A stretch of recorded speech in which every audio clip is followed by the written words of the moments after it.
So welcome. So in this lecture, I want to give you a bit of an overview because we're going to be doing so much integration in this half of the course. I want to give you a bit of an overview of what exactly the relationship is between integration and differentiation or rates of change. So if you have a function, so I have some kind of function f of t here. So this is some kind of quantity function.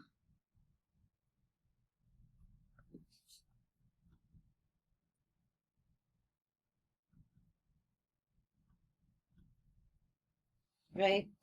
And you should know from last time, so from the last course, if I take that function and I differentiate,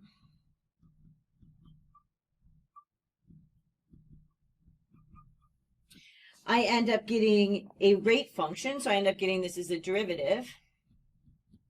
And this here is a rate function.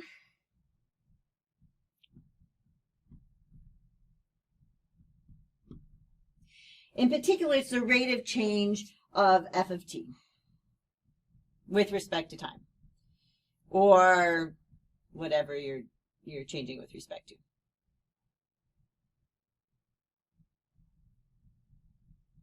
So f of t, and then we like to write WRT for with respect to, and then we have t. Okay. Now, what we're going to do with integration is it's going to allow us to move from a rate function back to a quantity function. So this is what, to do this, we integrate.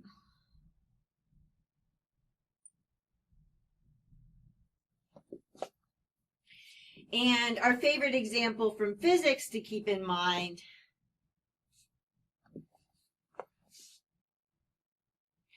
but I'm going to use it sometimes even in this course, not because this is a physics related course, but because I believe this is something that you have the most instinctual intuition about because you either drive or ride a train or bicycle or walk or something where this comes into play all the time.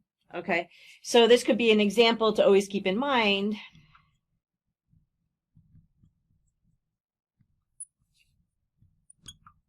And then when you're thinking about other kinds of examples that are more relevant in your work life, that you can kind of translate back to where you already have intuition.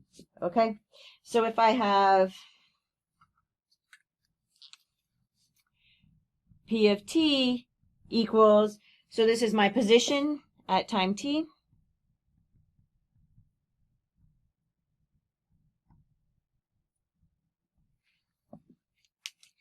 And then I have v of t is going to equal my velocity at time t.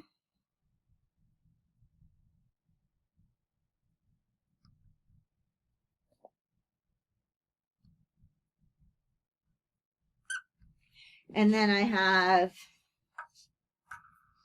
which did I use there?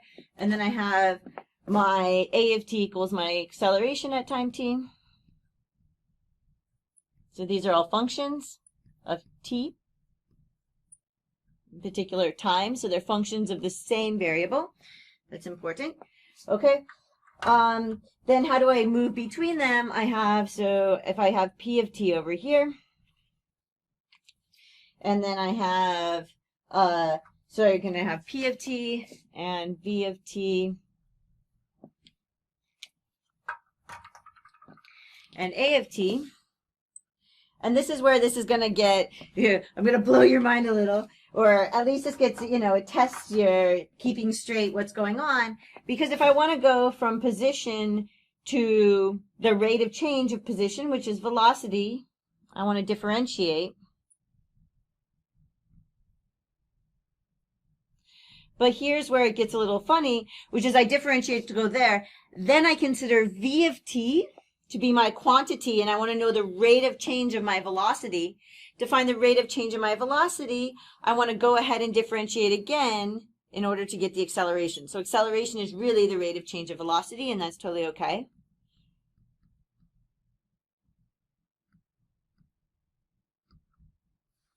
And then again, to go back the other direction, I want to integrate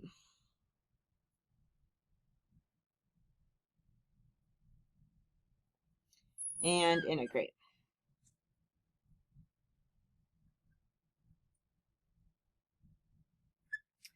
Okay, so why do we all do all this? So we want to answer questions like,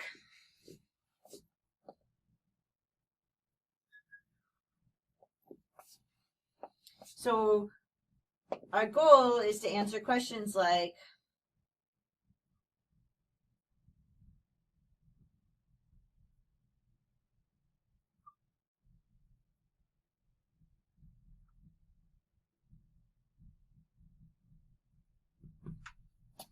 if the cost or price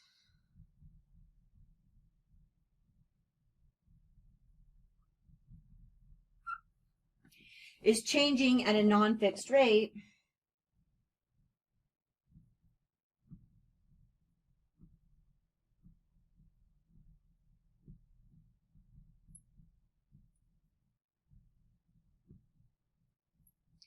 then I want to know how much did it increase over a fixed period of time. So how much did the cost or price increase over a fixed period of time?